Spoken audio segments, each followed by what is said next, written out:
very, very short edition of Science or Sense with your host, me, Randy, and of course my co-host, Matt. Hey, everybody. Yep, we are back. It's finals week. It's finally subsided, and here at the state level, Yeah. was abrupt, wasn't it? It was very. it's like all of a sudden you're hustling, bustling, and just stops. Nothing. Yeah. That's a heck of a transition. It's a good feeling. It's a weird feeling too. So. But you know what else is a weird feeling? Turn on XM satellite on the way over here, and hearing that we've backed out of one of the planet's biggest deals. Yeah, I was in class today, and I was just kind of kept checking my phone because I got updates on this, and kind of knew it was going to happen. Kind of had an idea that it was going to happen. All the buzz was that our president was going to pull out of the Paris Climate Agreement, and he made good on his campaign promise to do that. So I mean, in the grand scheme of all things here, it's like, what is going to take place now? Like, yeah, it's a good question. So my mom actually sent me a text message because she asked, she's like, what does this mean, right? And that's a question a lot of people ask. And, really, the Paris Climate Accord, a lot of it was more symbolism, right? It was countries that have basically come on and agreed to do something about climate, basically recognizing the science of climate change, how important it is, what it means to our environment, and that we have a part in it. Recognizing that fact and saying that you're going to do your part as a leader in the world to reduce the amount of carbon dioxide you're putting in the atmosphere. So large countries like the United States, China, these big countries that are the major polluters, they are the ones that are basically driving the bus. They're the ones that people look to as leaders. And now we've basically said a big middle finger to the world and pulled out of this, and we're supposed to be this model of Well, we mentioned those three countries is because we're the most industrialized nations in the world, right. And as far as using the machining process and so on and so forth, again, what does this truly mean for those nations like us? Like, I understand the rest of the people are going to feel the fallout. Yeah. So one of the arguments from Trump in his speech today or whatever is that the deal was bad. It was a bad deal for the United States. I think we had agreed to do like 2% reduction in the amount of carbon dioxide that we emit into the atmosphere. And it doesn't seem like a lot, but it would be in a lot in the big scheme of things. And his argument was that is going to hurt jobs, right? It's going to put a strain on companies that are trying to create coal miners, right? Yeah. So wow. Yeah. Okay. We don't use horse and buggies either anymore, No, Matt. exactly. I mean, so what's the big deal? That's what everybody's saying is that if you look at the job market, the job market and the money and the industry is moving towards more renewables. So being part of the Paris Accord and investing in renewable energy and investing in solar energy and wind energy and geothermal energy and all these other things Still gotta go check out that geothermal you plant. do. Yeah, you gotta come down there and check that out. So yeah, I mean that's the thing is that we need to invest in technologies and energy that's going to be around for a lot longer than oil and gas and coal are, which are super finite resources, if that's even a scientific term right now. Well, and the other thing is there was energy companies that wanted us to stay in the Paris Accord. ExxonMobil wanted us to stay in the Paris Accord. So they're actually doing their due diligence and saying, hey, look, we understand we need to transition. Well, and part of it is because, they have a hand in natural gas. Natural gas is cleaner than coal, is cleaner than oil. And so the push right now is to go into natural gas and all these other things. So they do have a hand in it. There's a profit for them in it. But Rex Tillerson, the Secretary of State, he wanted to stay in it. Trump's daughter wanted to stay in it, obviously. Well, I mean, if it's coming down to family matters, I don't think he's going to pay attention. No. Yeah, so I mean, there's so many people that wanted to stay in. He just lost Elon Musk. We talked about this before we came on. Yeah, Elon Musk from his science advisory board. Well, he's going to Mars, so I mean, he's just leaving everybody here. So, right. Yeah, we know what his game plan is. You're not slick, Elon. If you're listening, we know. Take us with you. Yeah, serious. might need to. So yeah, I mean, it's more of a symbolic thing at this point, anyway, because it's going to take some time. It'll take I think a couple of years before we're able to actually fully be pulled out of the agreement. And he made this statement today that he wants to renegotiate the deal, and whatever that means. Well, now he's flip flopping. First he says he doesn't want any part of it. Now he says let's renegotiate. Yeah. I mean, which one do you want, guy? Pick one. Yeah, and Neil deGrasse Tyson had a great quote I was just reading. It was something to the effect of, if myself and my advisors had no idea what climate change was, I'd pull out of the climate accord too. Trump and his people advising him to pull out of this are not educated on the science of climate change. Either that or they're staying ignorant to it. Okay, so then that begs the question. You just said it. Are they willingly being ignorant about it because their pockets are lined up? I mean, I understand if you're making some money. Possibly. We know that Trump has some profit, or we don't know a lot because of his inability to, or unwillingness to release his taxes and things like that. But he most likely has some investments in oil companies and things like that. So maybe it's something like that. But I also just think he ran on this in his campaign. He ran on pulling out of the Paris Accord, and it's one of the things that he can do without congressional oversight, because that's a world leadership type right thing. It's not a law or anything like that. So he, as president, he has the right to just pull out, and he made that claim in his campaign, and now he's making good on it. So now he can say, see, I made good on my promise, and good for me. So I hope everyone was watching the new Mad Max, because I mean I'm not saying, look, it's not all doom and gloom, but it's not looking too good, folks. No.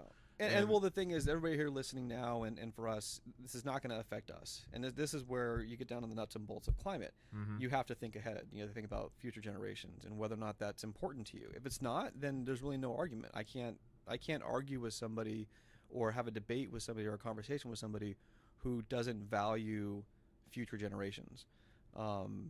That's a self-serving interest then. Right. And, I'm going to live probably another, hopefully, 30, 40 years, and if that's the case, I'm not going to experience anything different. Maybe a little bit warmer temperatures, but nothing too crazy. Well, here's the thing. What do you want to leave your future paleontologists? Right. It's like, exactly. We're here now recording this, and it might be on some type of archive disc or crystal for all we know. It's like, hey, listen, there's a couple of people, out in California trying to talk to people about what was going on, and they didn't listen. Right. Well, and that's the nice thing for us. Living in California, we live in a great state. Our governor just came out, and there's 50 mayors who just signed on to a letter stating that they're going to keep on the Paris Accord, even though the United States pulled out of it. These cities and these states are in it, right? And California is one of those. Our governor, Jerry Brown, is fully on board with making sure that we're working towards becoming less dependent on these non-renewable resources. Well, at least, we're, like you said, we're progressive in terms of like technology, because look, we got Silicon Valley here, the other type of valley here, if you're into the porn industry, and your boy from the other podcast was talking about that and his thing, but we're not going to do that today because we are short on time. But just to round this whole topic out, what's going on with the Paris climate deal, it is sad. It's like, okay, great, you came through on your word, but at the same time, shit, man, you really just kicked the cat on this one. Like, right? Do you realize what you just jump started? Right. It's demoralizing because of all the progress that we've made over the last 8 years with respect to not only climate, but our position in the world and our respect in the world and how people viewed us as a leader in technologies and all these things. And now we're kind of going backwards. It's like, well, America stepped back. I can step back too. Exactly. Yeah. It's 20, 30 years back. Yeah. And when we're supposed to be the leader of the free world. And that's just not the case anymore. Germany, Angela Merkel is actually being looked to now as a leader. She wasn't even trying to have him around. No, like, no. She was not feeling this cat. But people are looking to Europe now. Europe is the saving grace of, moving forward and technologies and science, and that's where it is now. So, oh goody, something went wrong. It says, "Are we still live?" Well, I'll find out once we hear the playback. But like I said, it's a short episode today. We don't want to harp too much on climate because we did have a whole broadcast today. Apparently, we're still live. Okay. I think we lost a viewer because or listener because there was someone there, but internet, right? Yeah. They didn't like what we were saying. Trump's got his goons. Yep. His goons are out here. Out to get us. So, anyways, our podcast or broadcast today was actually supposed to be more about AI and tribalism, the piggyback on the week that we took off because it was finals and so on and so forth for people who needed to, buckle down. But I wanted to get a special guest, and I'm still figuring out the vetting process of that. Right. Here's the thing, folks. Just before we get on to the next topic, when you put out an ad on Craigslist, be careful. The first words out of my mouth should have been like, okay, you said Craigslist. Yeah. That was the first mistake. But there's some good out there too. It's not all bad. I've had some great experiences with Craigslist. Yeah. But when you put out an ad for Craigslist, when you're saying, hey, we're looking for a third or a special guest to do a radio show. You never know what you're going to get. look, they might have something else in mind. exactly. So, long story short, just be careful with your wording. Oh my gosh. And know how to vet people a little bit, especially when it comes to having a scientific based radio show. That's all I'm gonna say on that. Yeah. Okay. All right. Right. Anyway, so let's talk about AI for a little bit. Yeah. We're on that precipice right now. Yeah, we're we'll so close. We had the conversation about Cortana. People can build their VI. Your boys actually want to learn Unix to do game coding and all that. Yep. Right now, and I mean right now, we should have another World Fair, like how we used to have.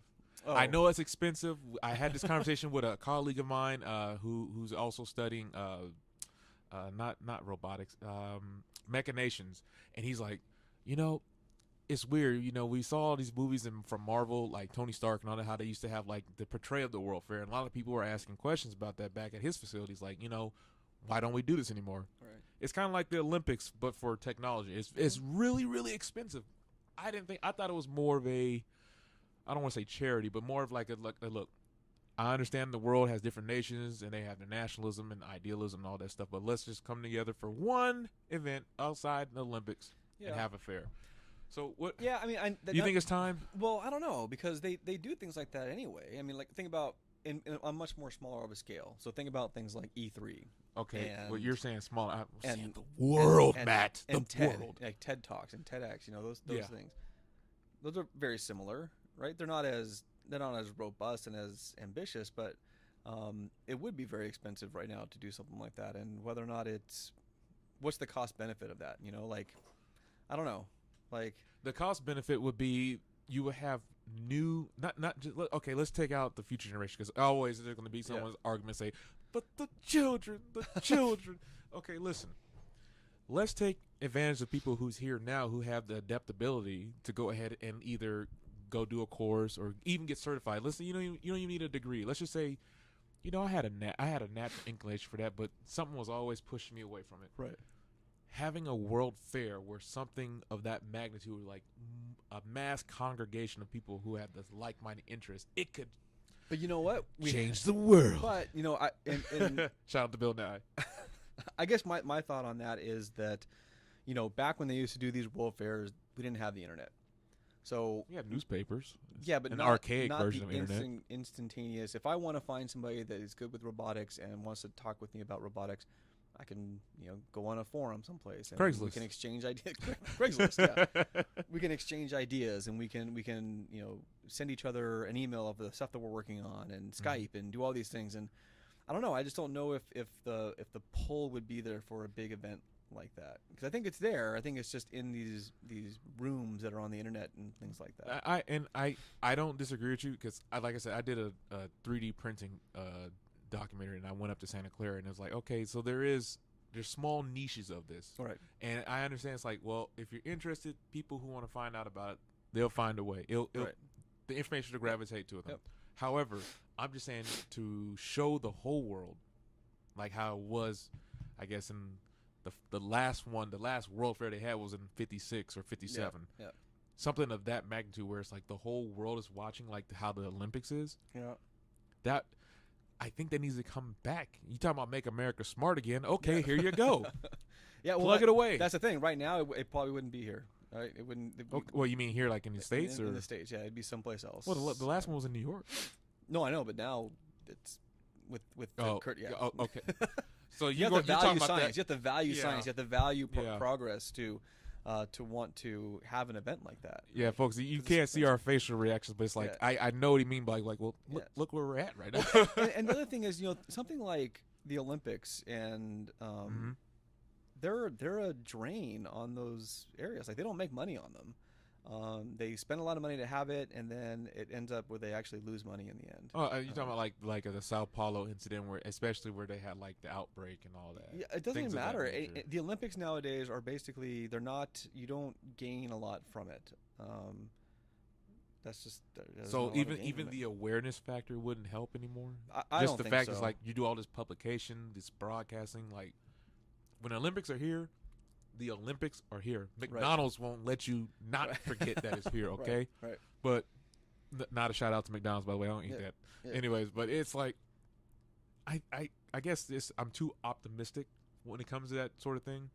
Because what's the best way to display something is to have an event. Right. Where the public can come in and chill out, see different venues from different manufacturers. Like, let's just take cars, for example. I'm pretty sure you can recall this, right? It's like when Cadillacs used to look those long bodies with the rocket fins. Yep. Something out of the space age. Right. Art and science combined. Right. We don't have that anymore. I don't know. I mean, like the Geological Society of America puts on a conference every year, right? Mm-hmm. So all the geologists get together and talk about stuff. And there's booths there that have, you know, geology art and things like that, and they incorporate that stuff into their talks and things like that, and education and, you know, around that discipline. And then, you know, the chemistry people have their talk, and the, you know, English people have their talk. There's conferences all over the place for pretty much every single discipline you can think of. Mm-hmm. And then there's things like TED Talks, and there's things like the you know, E3, and so there's these conferences, but they're local, not really local. There's some global ones, but they're also just within their groups. Mm-hmm. Because I think the scope of what we can do now with technology, a World's Fair would be astronomical. Like, think back to when they had the World's Fair. What was the technology around? Like, how much stuff did they actually have? If you're talking about like physical assets, there, cars, the space program. Well, it was a bit sexist back then, but kitchenware for women. Right. I don't know too much about black folks as if they were even allowed to go. So there's that issue. Mexican. Look, let's be real here. Yeah. We're not. There's no sugarcoating this. No. This is a real podcast. Let's be real. Yeah. So it's like some of these people weren't even probably allowed in these areas, and if they were, they weren't broadcasted to let other people know because of that mentality, and that mentality is still here today. Yeah. Regardless, we all are on the same rock. Right. So that's what I'm saying. To I guess answer your question, it would be more so being present and around people is a X factor that you can't, I guess, quantify via, you know, internet. It needs vis-a-vis interaction. It needs that. Right. I guess I don't know. I guess I just don't know. You know, unless we can get a Cortana hologram everywhere. Then but how? So I guess my question would be, how different is that than going to? And I know the answer to this, but this is more rhetorical. Going to, like, you know, Brookstone in the mall. What's like, a Brookstone? It's just a store that has some like fun gadgets and new things that are out there, hoverboards and things like, not hoverboards, but like a drones on TV type and things like that, kind of like that. Okay. Where, you know, nowadays we see this technology all over the place. You can go to Best Buy and see, you know, all the emerging technologies that are out there. Well, that's the thing. We're talking about future concepts that are in development. Right. Not so much like, okay, here's the next consumer gadget that we want you to spend your money on. It's like, no, here's how humanity's going to be living. And see, and that's the thing. I guess I think that because of the internet, there's not a big push for that anymore.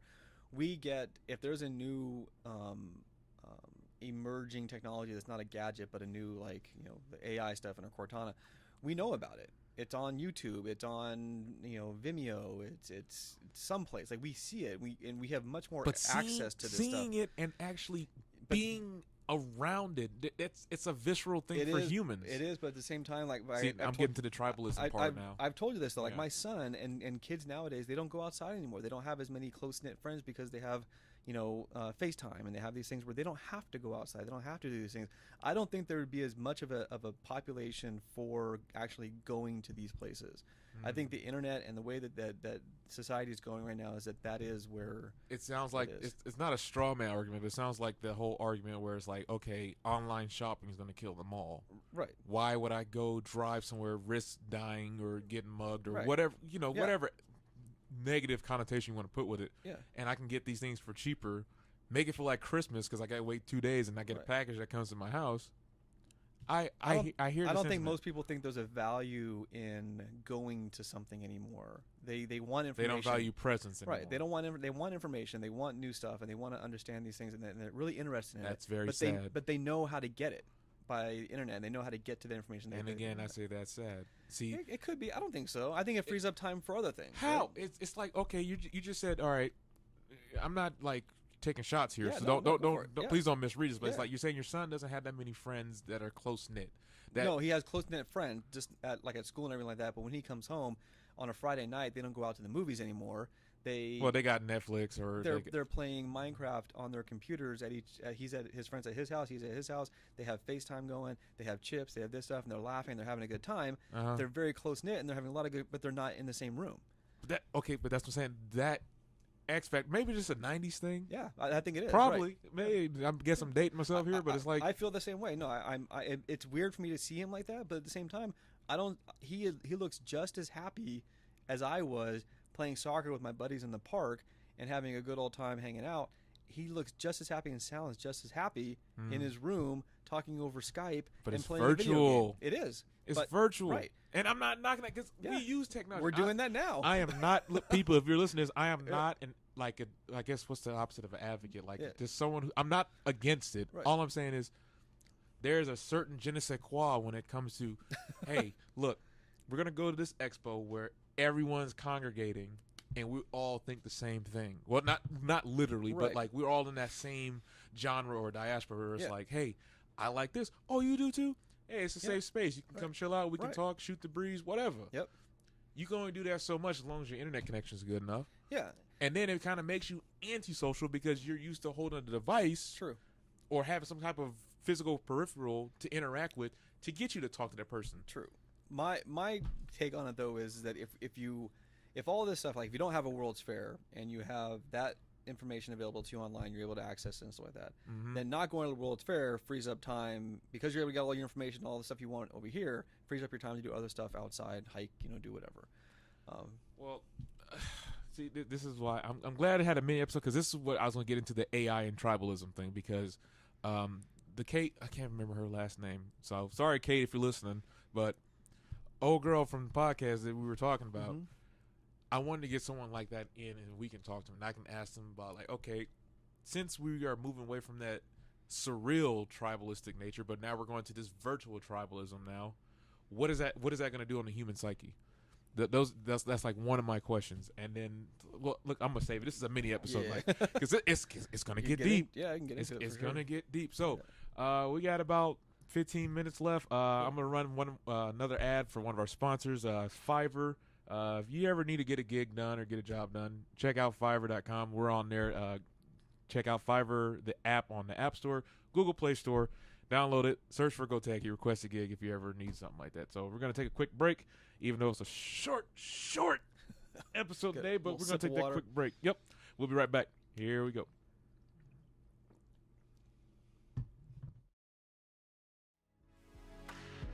Do you love the sound of this voice? Would you like it to narrate your personal story?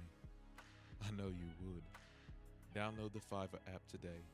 That's Fiverr, Fiverr, and request GoTechie for your next gig, starting at just $5. Download today through Google and Apple Play stores. And we are back. Thanks again. We got the adverts. Thanks, shout out. But anyways, I want to delve in so much more into this, like, but I want another expert here, because like you're a paleontologist, you can detect what has happened back then. You can see the patterns of how humans were just based on the remains and how their tribalistic nature kept them alive during those time periods. Right. And then now it's like, again, this is I'm not spoiling it yet, because you guys, if you're listening to this next week, it's gonna get heavy. So bring your popcorn, bring your drink, smoke, whatever you need to calm yourself down after we go into it. But if we have AI, that's rapidly advancing, I think I even read an article in what's going to be presented next week about Moore's law may be, not a thing anymore, because it's so fast now. Like, we're advancing that fast where Moore's law can't even keep up. Right. What happens when AI becomes tribalistic and it goes against? It's like, okay, well, it's now synthetic versus organic. Right. We're the supreme being versus you were the old update. Now we're the new thing on the block. Right. We're smarter, faster, and probably less. There's a word for it. It's like the cognitive dissonance portion. Like we know how to make split decisions faster than you can possibly even comprehend. Right. And my argument for that is, well, the one thing AI doesn't have is a sense of ethos. It doesn't have what we would call the human soul, which can say, let me just see how this rides out, instead of saying, okay, here's. I don't know about that though, because obviously I don't believe there's a human soul. I don't, Matt, right. the Earth is alive. It's flat.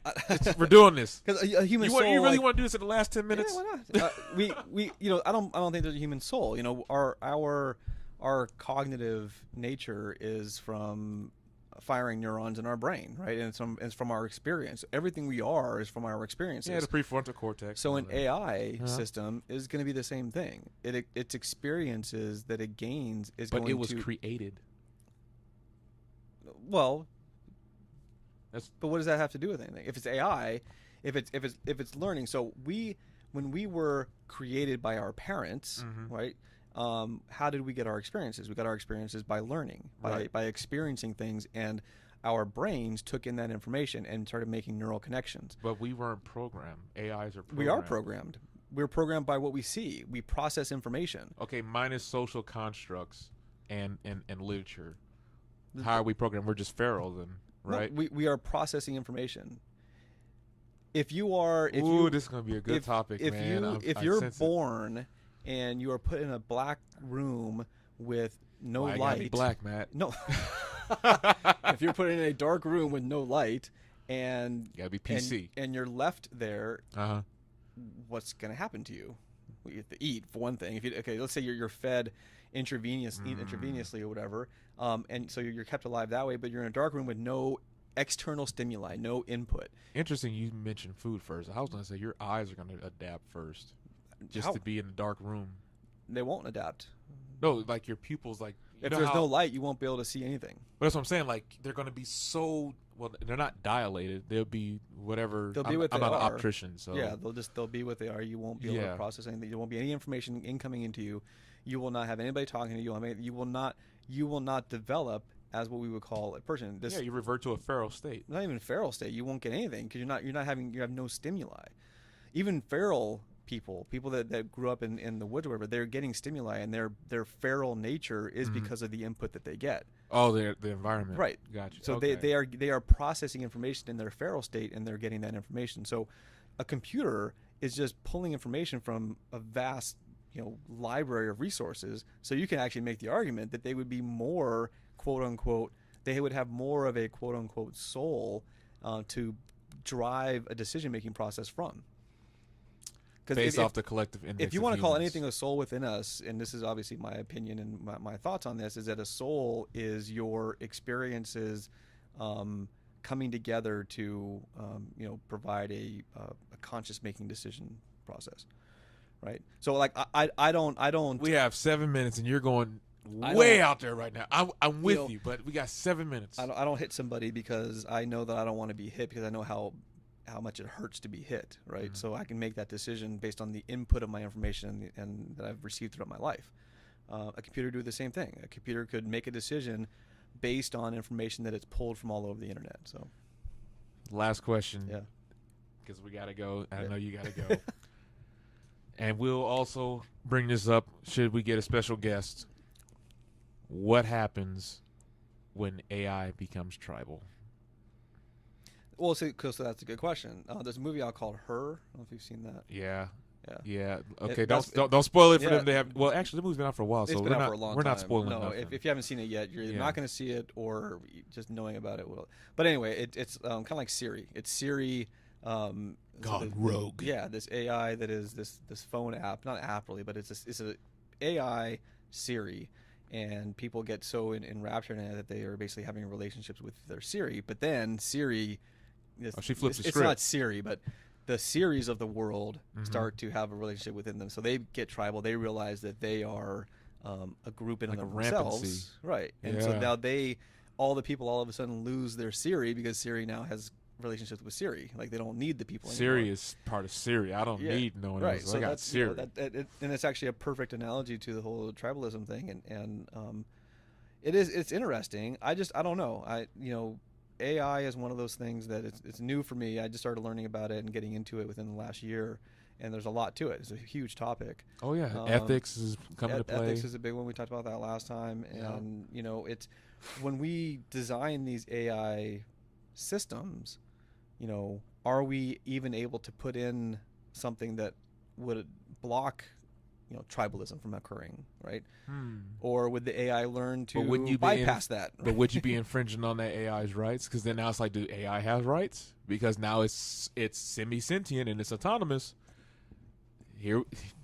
All right, folks, this has been Science for Sense mini episode. We're going to go ahead and wrap it up right here. I'd like to thank, again, my co-host, Matt. Yep. Thank you. Thank you. Welcome Looking back forward again. to next week. And sorry for leaving you guys on such a long break, but, there's been just so much going on in the world. And, again, finals, that always messes with things a little bit, yeah. But next week we'll come back. It sounds like we're going to have a really good, robust conversation. So if I can just find one person that's vetted and not through Craigslist this time. Yeah, no, I wouldn't do that. But yeah.